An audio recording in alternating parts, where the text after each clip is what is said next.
नमस्कार दोस्तों, वर्दी क्लासेस में आपका सभी का स्वागत है। आज हम अलंकार के दूसरे क्लास में हैं। तो हमने वो बता दिया था, अब उसको आगे कंटिन्यू करते हैं। एक बार आप इन सबको देख लीजिए।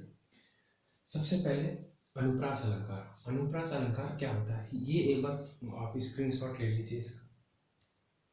ठीक है, अनुप्रास अलंकार क्या होता है, एक ही वर्ड रिपीट हो। बस इसको देख लेंगे, आप में एग्जाम में यही आते हैं, अनुप्रास, श्लेष, यमक, वक्रोक्ति, इन्हीं में से आते हैं। और बाकी एक दो बचे हैं वो और मैं बता दूंगा, इसको कंप्लीट करेंगे। एक ही वर्ड बार बार रिपीट हो, जैसे क क त त त त त तरनी तनुजा तट तमाल त त त त कनक किन नुपुर क क। एक ही वर्ड रिपीट हो, और इन्हीं का मैंने पहली क्लास में आपका अनुप्रास अलंकार के सारे भाग बता दिए थे। यानी देखिए, जब अनुप्रास अलंकार दिया होगा तो छेका नहीं देगा, ठीक है, क्योंकि जब जब वो ये तो उसके तो भाग हैं, वो सब तो इसके भाग हैं, इसलिए अनुप्रास अलंकार देगा तो छेका नहीं देगा। और अगर मान लीजिए कोई भी कारण से आपको ऑप्शन में दे दिया, तो हमेशा आप अनुप्रास अलंकार को टिक करिए, क्योंकि वो तो इसी से आए हैं। छेका अनुप्रास लाटा अनुप्रास, वो अनुप्रास अलंकार से ही आए हैं। तो यानी ये इसको टिक करिएगा, ठीक है। या तो अंत में सेम हो या तो शुरुआत में सेम होगा, शुरुआत में सेम होंगे या तो अंत में सेम होंगे। ये आपको अनुप्रास अलंकार समझ आए। दो एक ही वर्ड रिपीट हो, तथा दो वर्ड या शब्द भी रिपीट होते हैं, शब्द भी रिपीट होते हैं। कल कल बहती नदी, बहत नदी, तो कल कल, इसका और इसका दोनों का मतलब भी सेम है, और दोनों कल कल, तो दोनों शब्द एक एक सिंगल भी हो और ये शब्द भी रिपीट, तो ये इसे अनुप्रास अलंकार में आते हैं। आइए श्लेष अलंकार। श्लेष अलंकार क्या होता है, शब्द एक बार रिपीट हो, ध्यान देते जाइएगा, आपको बस ऑप्शन देखना है और आंसर आपका आ जाएगा। बस आपको पढ़ना नहीं होता है कि उसमें अलंकार पढ़ेंगे, आप ऑप्शन देखिए, ऑप्शन में क्या है, सब एक बार आया हो पर अलग अलग अर्थ हो। देखिए कैसे अलग अलग, एक बार आया हो, इसके अलग अलग अर्थ हो। मंगन को देखी पट देत बार बार, पट का अर्थ बार बार, पट को बार बार दिया, तो पट का अर्थ एक बार वस्त्र है और एक बार दरवाजा। अब ये समझिए वस्त्र और दरवाजा, तो इसमें ज्यादातर अनेकार्थी शब्द आते हैं। मांगने वाले को देख के एक बार तो वस्त्र दिया, कपड़े दिए उसको, दूसरी बार दरवाजा बंद कर दिया, ये समझ लीजिए। मतलब वस्त्र भी दिया एक बार, अब कितनी बार वस्त्र देगा, एक बार दरवाजा बंद कर लिया, ठीक है, अब मांगने वाला आ गया, नहीं बंद कर देते दरवाजा वो, तो ये इसका अर्थ कई बार, तो ये है श्लेष अलंकार।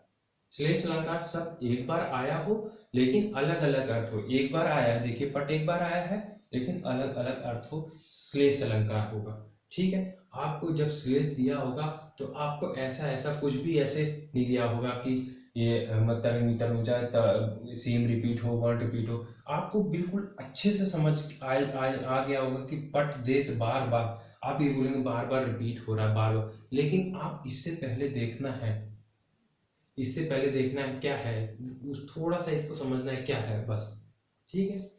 यमक, अब यमक पे आते हैं। यमक क्या है, यमक है शब्द दो या दो से ज्यादा बार। यहाँ क्या था, श्लेष में एक बार, यमक में दो या दो से ज्यादा बार, टू या टू से प्लस लिखा है आया हो, पर अर्थ इसमें भी अर्थ अलग अलग होंगे, ठीक है। देखिए क्या लिखा है, जे तीन बेर खाती थी ते तीन बेर खाती है। देखिए ये भाषा में लिखा है, लेकिन अगर इसको सिंपल हिंदी, ये तीन बार खाती थी और तीन बेर खाती थी। अब समझ आ गया आपको, तीन बार, यहाँ तीन बेर मतलब लिखा हुआ है, काउंटिंग दी गई है इसको, कि तीन बार खाती है और तीन बेर खाती है। इस बेर का अर्थ है फल और इस बेर का अर्थ है काउंटिंग। तो समझ गए, दो शब्द, इसमें शब्द देखिए तीन बेर और इधर भी तीन बेर, दो या दो से ज्यादा बार आए हों और लेकिन अलग अलग अर्थ हो, ये यमक अलंकार होते हैं। आइए वक्रोक्ति अलंकार में आते हैं। देखिए, कहा कुछ समझा कुछ, और इसमें अनेकार्थी होते हैं। देखिए आपने कहा कि मैं इमामबाड़ा घूमने जाऊंगा। अब उसने सुन लिया कि मैं जू जू लखनऊ जू घूमने जाऊंगा, तो उसने कहा कुछ और समझा कुछ। मतलब आपने तो कहा था मैं इमामबाड़ा घूमने जाऊंगा, और उसने सुन लिया कि मैं जू घूमने जाऊंगा। तो ऐसा। अब जैसे हरि, जैसे राधा जी रहती हैं, राधा जी कृष्ण जी आते हैं, दरवाजे को खटखटाते हैं, तो अंदर से राधा जी पूछती हैं कौन? तो वो बोलते हैं राधा मैं हरि, राधा मैं हरि। तो राधा जी बोलती हैं अगर आप हरि हो तो आपका यहाँ क्या काम, आप जंगल में जाओ, पेड़ पे जाओ। तो पेड़ पे जाने को किसको, हरि को क्यों बोलेंगी? क्योंकि एक हरि का एक अर्थ बंदर होता है जो जंगल में रहता है, और हरि का हरि कृष्ण, ये तो आप पता ही है, कृष्ण जी रहते हैं, यानी अनेकार्थी शब्द रहते हैं। कहा कुछ जाए समझा कुछ जाए। जैसे आप आए बाहर से, आपने दरवाजा खटखटाया, आपने दरवाजा खटखटाया, मम्मी मैं हेलो ऐसे खटखटाया, मम्मी ने पूछा कौन? मम्मी ने पूछा कौन? मम्मी मैं सूरज, मम्मी मैं सूरज। अब आपका नाम सूरज, लेकिन मम्मी ने बोला कि अरे तुम जब सूरज, तुम मेरे दरवाजे पे, तुम तो आसमान पे जाओ, आसमान पे जाओ। मम्मी ने बोला तुम आसमान पे जाओ, तुम सूरज तुम्हारा मेरे दरवाजे पे क्या काम, तुम आसमान पे जाओ। तो मतलब देखिए, आपने तो सूरज कहा था, सूर्य, सूर्य, सूर्य या सूरज, लेकिन इसका अर्थ दो है। ये आपका नाम हो गया और ये सूर्य देवता हो गए। तो इसके दो अर्थ, जो कहा कुछ जाए समझा कुछ जाए, उसे वक्रोक्ति बोलते हैं। ये आपको बिल्कुल आसानी से आ जाएगी। बिल्कुल आप सोचोगे कि मेरे को कैसे समझ आए। मैं आपको एक सिंपल सा बताता, जैसे आपके वर्ड में आ गए तो आपको कभी ऐसा शब्द आ जाए जो आपको लगे कि ये अनेकार्थी शब्द है, हरि आ गया, सूर्य आ गया, कनक आ गया, धतूरा आ गया, कुछ ऐसी चीजें आ गई जो आपको लगे कि ये हाँ अनेकार्थी शब्द में आता है, आपको समझ जाएंगे। ये भी नहीं, आपको अनेकार्थी शब्द भी नहीं आता, तो इससे भी एक सिंपल है। आप देखिए, चार ही तो ऑप्शन देंगे, चार ऑप्शन देंगे, ए बी सी डी, ठीक है, चार ऑप्शन देंगे, एक तो आंसर ही होगा आपका। अब जैसे ये दे दिया आपको हरी वाला, है हरी वाला दे दिया, पहले अनुप्रास देख लेना, नहीं अनुप्रास वाला नहीं है, इसमें नहीं है तो कैंसिल कर दिया। फिर श्लेष देख लेना, श्लेष पट दे, बार बार पट दिया है, बार बार कोई उसका मीनिंग नहीं बन रहा, ठीक है कर दिया। फिर यमक देख लेना, यमक दो या दो से बार अधिक, दो से बार ज्यादा लिया, तो बच्चा जो आपका आंसर है वही आंसर आ जाएगा। बिल्कुल ये सिंपल, आपको ये करने, अलंकार करने का ये सिंपल ट्रिक है। चलिए, उपमा अलंकार क्या होता है? उपमा अलंकार सबसे सिंपल अलंकार है। देखिए, जो मुख्य वस्तु होती है, मुख्य वस्तु होती है उसकी तुलना किसी और चीज से की गई होती है। जो मुख्य वस्तु होती है उपमा अलंकार में, उसकी तुलना किसी और चीज से की गई होती है, ठीक है। इसमें उपमा अलंकार में आप देखिए, एक मिनट, हाँ हाँ,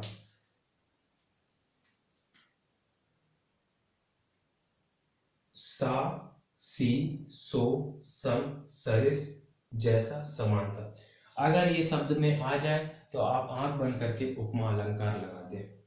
आप एक सिंपल एग्जांपल देता हूं, राधा नयन चंद्र समान। मैं कुछ नहीं जानता, मैं बस उपमा अलंकार में ये जानता हूं, सा सी सो सम सरिस जैसा समान, समानता, समान, समान, ठीक है।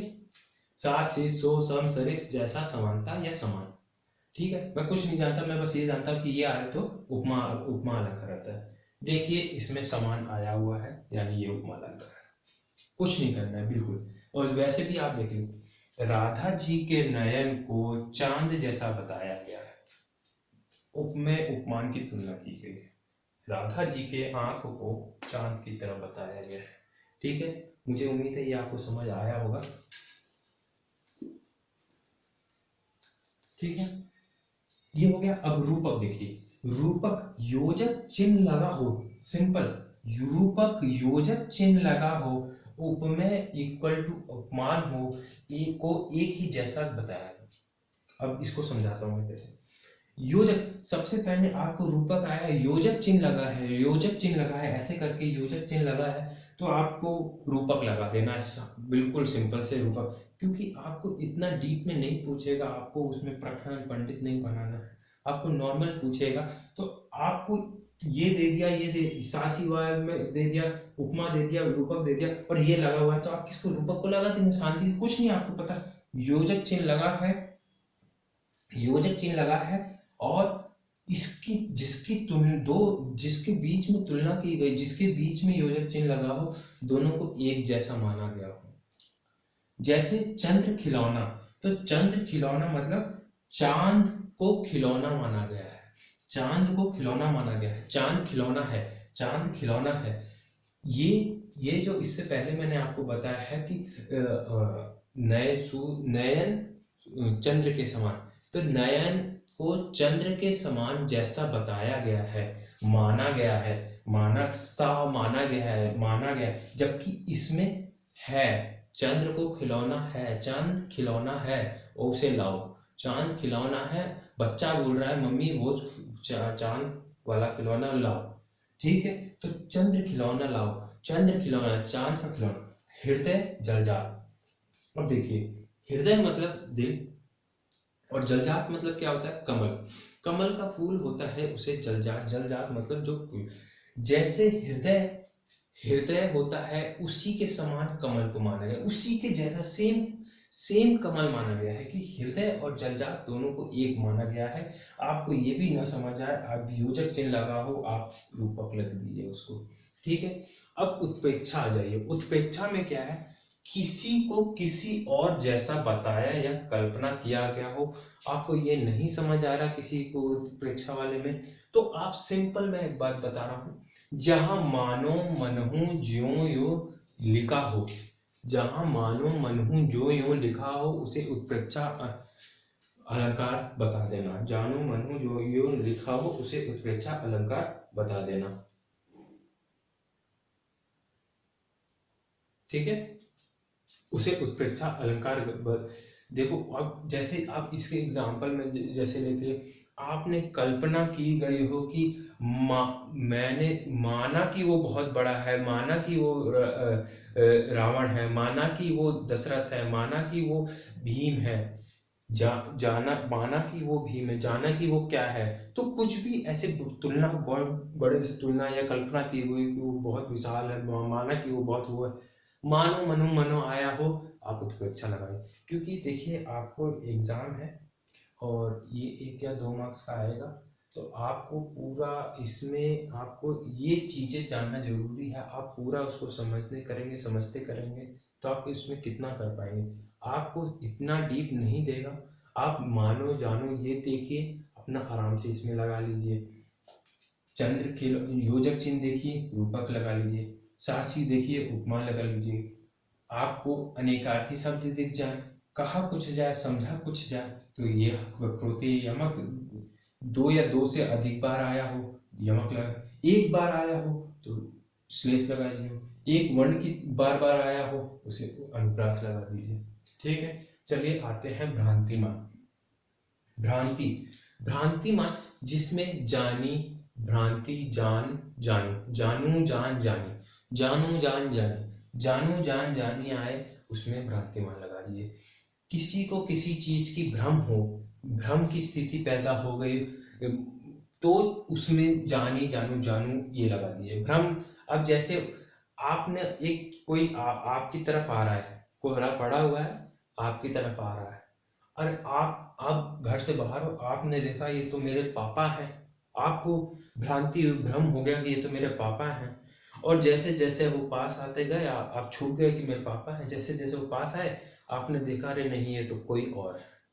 तो भ्रांति जब आपको, मतलब भ्रांति ये होती है जब आपने को ऐसा महसूस हो कि ऐसा ये कोई और चीज होती है, लेकिन आपको बाद में पता लगता है नहीं ये तो ऐसी है, तो ये भ्रांति, जानो, भ्रांति, जानू, जानू ये हो। संदेह, संदेह अलंकार ये जिस शब्द में है कि अथवा या ये आ जाए, है कि अथवा या ये हो जाए, ये आ जाए संदेह, आपको शब्द में डायरेक्ट ऐसा बोल दिया रहेगा, अलंकार में ऐसा दिया रहेगा, आपको कोई ऐसा नहीं, कंफ्यूजन की जरूरत नहीं होगी कि आप ये दिया नहीं रहेगा, नहीं, आपको संदेह अगर अलंकार अगर पूछेगा है कि अथवा या दिया रहेगा। विभावना, विभावना अलंकार वो अलंकार होते हैं बिनु बिन बिना। जैसे मैंने कदम बढ़ाए बिना ही मैं दिल्ली चला गया, मैंने मुंह खोले ही मैंने शब्द बोल दिया, मैंने हाथ चलाए ही 100 पन्ने लिख दिए। मतलब काम किए बिना ही काम हो जाए उसे विभावना अलंकार हो जाए। जैसे बिना, देखिए इसमें भी आ गया, मैंने बोलते हुए भी बिनु बिन बिना आ जाए उसे विभावना अलंकार बोलते हैं। ठीक है, अब इसमें थोड़ा सा और एक चीज बच गया, थोड़ा कुछ चीजें और बाकी रखे, वो भी खत्म करा देते हैं।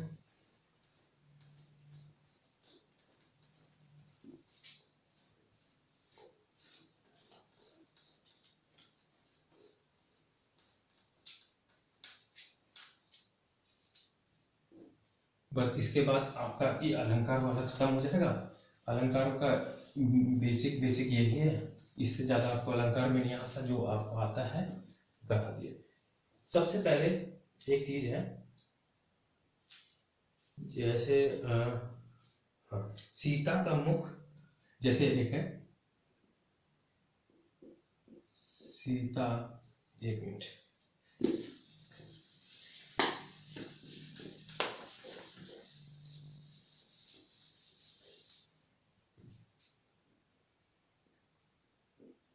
सीता का मुख चांद के समान सुंदर है। ठीक, अब देखिए मैं कैसे डिफ्रेंशिएट करता हूं एक एक चीज। किसकी तुलना की है, मुख्य क्या चीज है, ठीक है, मुख्य की तुलना की है, तो मुख्य की तुलना की है, जिसकी तुलना की है मैं आपको बता चुका हूं, वो होता है उपमेय। ठीक है, किससे तुलना की है, चांद से, तो ये क्या है, उपमान। ठीक है, मुख की तुलना की है चांद के से, मुख की तुलना की है चांद से। जोड़ने के लिए क्या यूज हुआ है, के समान। जोड़ने के लिए, तुलना के लिए क्या शब्द यूज हुआ है, के समान। के समान जोड़ने के लिए क्या शब्द हुआ, तुलना करने के लिए, इसे कहते हैं वाचक। ये डायरेक्ट क्वेश्चन पूछता है कि वाचक शब्द बताइए इनमें से कौन है, उपमेय बताइए, उपमान बताइए, आपको बिल्कुल सिंपल से क्लियर हो जाए। फिर उसके बाद मुख और चांद क्या बताया गया है, मुख को चांद की तरह बताया गया, लेकिन चांद क्या है, मुख भी सुंदर है और चांद भी सुंदर, दोनों सुंदर होते हैं, तो दोनों की तुलना, ये किस क्या बताया गया है, दोनों को क्या बताया गया है, सुंदर बताया गया, तो ये होता है साधारण धर्म। दोनों को सुंदर बताया, मुख को भी सुंदर बताया है, चांद को भी सुंदर बताया है, जोड़ने के लिए के समान यूज किया गया है, जो जोड़ने के लिए उसे वाचक शब्द बोलते हैं। ठीक है, देखिए किसकी तुलना की है, मुख की तुलना की है, तो मुख क्या हो गया, उपमेय हो गया। ये मैंने आपको पहले क्लास में बता दिया कि उपमेय उपमान क्या होता है।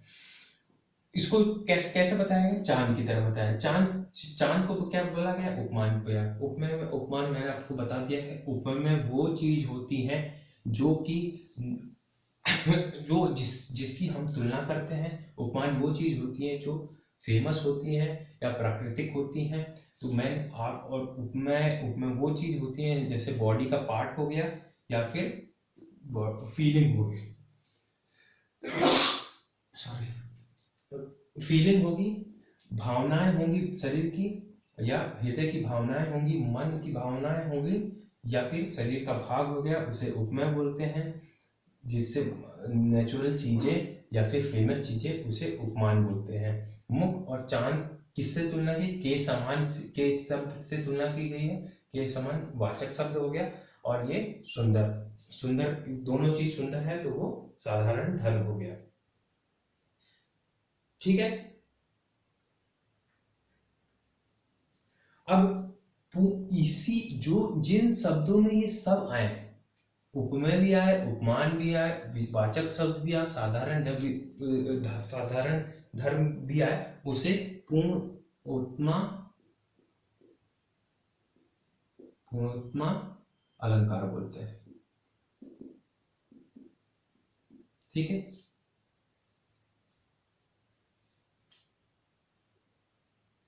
पूर्णोत्तम अलंकार बोलते हैं जिसमें ये सब आए, जिसमें ये सभी हो, उपमेय भी हो, उपमान भी हो, वाचक शब्द भी हो और साधारण धर्म भी हो।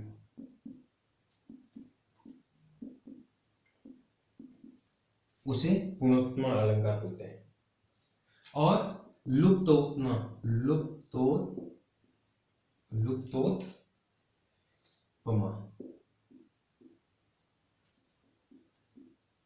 अलंकार। लुप्तोत्तम अलंकार वो होते हैं जिसमें कोई भी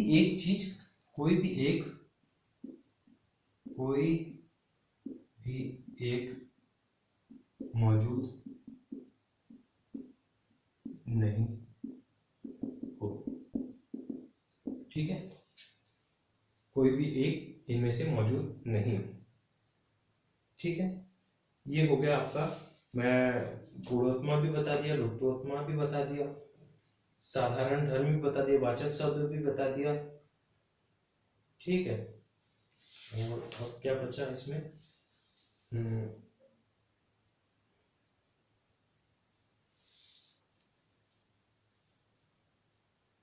अनुप्रास हो गया, अलंकार हो गया।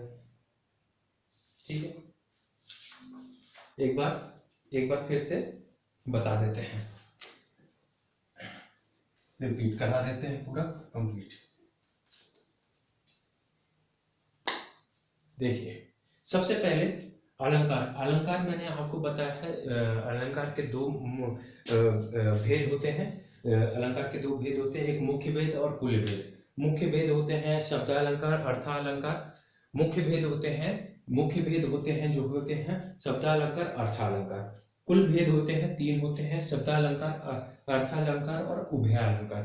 ठीक है, मुख्य भेद अलंकार के 2 भेद होते हैं, मुख्य भेद और कुल भेद। मुख्य भेद 2 होते हैं, कुल भेद 3 होते हैं। उभय अलंकार इसमें एक्स्ट्रा आता है कुल भेद में। ये हो गया। उसके बाद अलंकार में अनुप्रास अलंकार में आता है 5 टाइप। 5 टाइप होते तो बहुत, जो मेन आपके क्वेश्चन में 5 टाइप आते हैं। छेकानुप्रास, वृत्त्यानुप्रास, लाटानुप्रास, अंत्यानुप्रास, सूत्रयानुप्रास। ये मैंने आपको बता दिया। छेकानुप्रास 2 बार रिपीट हो, वृत्त्यानुप्रास 3 या 3 से ज्यादा बार रिपीट हो, लाटानुप्रास पूरा वाक्य रिपीट हो या आधा वाक्य रिपीट हो। ठीक है, ठीक है। लाटानुप्रास, अंत्यानुप्रास लास्ट अक्षर या शुरू का अक्षर सेम हो। श्रुत्यानुप्रास जिसमें त थ द ध न आए हो, रिपीट हुए हो। ठीक, उसके बाद मैं आपको श्लेष बताया, एक ही शब्द हो लेकिन उसके श्लेष अलंकार में डिफरेंट मीनिंग हो। यमक अलंकार शब्द दो या दो से ज्यादा बार हो लेकिन उसके अलग अलग मीनिंग हो। इसमें ज्यादातर अनेकार्थी शब्द आते हैं। तो इसके बाद आता है वक्रोक्ति अलंकार। वक्रोक्ति अलंकार वो होते हैं जिसमें कहा कुछ जाता है, समझा कुछ जाता है। इसमें क्वेश्चन मार्क्स होता है, कहा कुछ जाता है, समझा कुछ जाता है, अनेकार्थी शब्द होते हैं। इसके बाद आता है आपका वक्रोक्ति के बाद उपमा अलंकार। उपमा तो आपको पता ही है चीजें। उपमेय में उपमान की तुलना की है, जैसे चांद की तुलना मुख की तुलना चांद से की गई, तो उसमें उपमा अलंकार होता है। इसमें जो आते हैं सा सी सो सम सरिस समान, सा सी सो सम सरिस। ठीक है, ये उपमा अलंकार आ गया। इसमें दो तीन चीजें मैंने आपको बताया था। इसमें साधारण धर्म, वाचक शब्द और साधारण धर्म, वाचक शब्द, उपमा, उपमेय, ये 4 चीजें होती हैं। जिसमें ये चारों चीजें होती हैं उसमें पूर्णोत्तम बोलते हैं। पूर्ण है इसलिए पूर्णोत्तम बोलते हैं। जिसमें कोई भी एक गायब हो उसमें लुप्तोत्तम बोलते हैं। ठीक है, ये हो गया। उसके बाद रूपक अलंकार। रूपक अलंकार वो अलंकार होते हैं जिसमें जो बीच में योजक चिन्ह लगा हो, अगर योजक चिन्ह लगा हो और दोनों को एक जैसा बताया गया हो, उसे रूपक अलंकार बोलते हैं। उत्प्रेक्षा अलंकार होते हैं जिसमें जिसमें कि मानो मनहु ज्यों यूं, मानो मनहु ज्यों यूं आया हो, मान उत्प्रेक्षा मानो मनहु ज्यों यूं आया हो। अतिशयोक्ति अलंकार, अतिशयोक्ति अलंकार वो होता है कोई भी चीज बढ़ा चढ़ा के बोली गई। इसमें बहुत चीजें फेमस, जैसे हनुमान जी की पूंछ में लगन न पाई आग, सगरी लंका जल गई पूंछ से। जैसे एक पूंछ की आग से पूरी लंका जला दी और उनकी पूंछ का एक बाल तक नहीं जला। तो ये जो चीजें हैं जो बढ़ा के बोली गई होती हैं, जैसे मैंने एक तीर मारा, मेरे एक तीर से 100 मर गए, तो ये तो बढ़ा चढ़ा के बोली, तो इसे क्या बोलते हैं? अतिशयोक्ति। चलो ठीक है। भ्रांतिमान, अब भ्रांतिमान क्या होगा? जानी जान जानू, ऐसा जानकर समझकर ऐसे शब्द जानी जान जानू, जानी जान जानू, ऐसे शब्द आए हो तो उसे भ्रांतिमान, या फिर भ्रांति ही आ गई हो, सीधा भ्रांति हुई, ऐसे भ्रांति ही शब्द आ गया हो तो भ्रांतिमान अलंकार कहते हैं। संदेह अलंकार, है कि अथवा या, संदेह अलंकार है कि अथवा या आया हो, उसे संदेह अलंकार बोलते हैं। चलिए, उसके बाद आता है विभावना अलंकार। विभावना अलंकार जहां बिनु बिन बिना, बिना चले काम हो गया, बिना बोले बात हो गई, बिना कहे काम हो गए, तो मतलब बिना बिनु बिन आया हो, उसे विभावना अलंकार बोलते हैं। ये चीज हो गया। अब आप इसके बाद बताइए छह का अनुप्रास। छह का अनुप्रास, कोई वर्ण दो बार रिपीट हुआ हो उसे छह का अनुप्रास बोलते हैं। ये किस में आता है?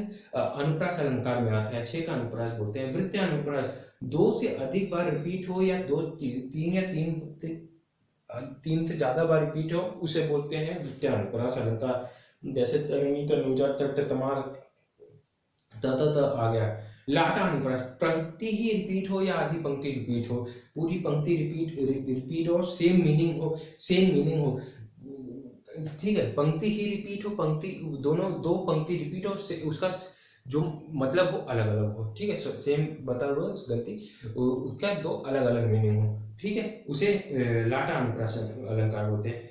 अंत्य अनुप्रास, देखिए, जो अंत्य अनुप्रास अलंकार होता है उसमें जो लास्ट के शब्द होते हैं वो सेम होंगे, सेम नहीं होंगे, पहले देखने सेम होंगे तो राइमिंग में सीता होगी तो गीता होगी, गीता होगी तो मीता होगी, मीता होगा तो सीता होगी, राम होंगे तो श्याम होंगे, मतलब जो राइमिंग में हो उसे अंत्य अनुप्रास अलंकार बोलते हैं। या फिर लास्ट के शब्द मिलते हो उसे अंत्य अनुप्रास अलंकार बोलते हैं। श्रुत्य अनुप्रास अलंकार, बिल्कुल आपको पता थ द ध न वर्णों की आवृत्ति हो के वर्गों की वर्ण की श्रुत्य अनुप्रास अलंकार बोलते हैं। बस इसमें दो चीजें और बच गई हैं। देखिए, उपमा अलंकार के महाकवि किसे बोला जाता है? ये नोट कर लीजिए। उपमा अलंकार के महाकवि कालिदास जी को बोला जाता है। उपमा अलंकार के महाकवि कालिदास जी को बोला जाता है। रूपक अलंकार के महाकवि तुलसीदास जी को बोला जाता है। उपमा के कालिदास, रूपक के तुलसीदास, उपमा के कालिदास। ओके दोस्तों, आप, मुझे उम्मीद है आपको क्लास अच्छी लगी होगी। धन्यवाद। Okay, thank you. जय हिंद।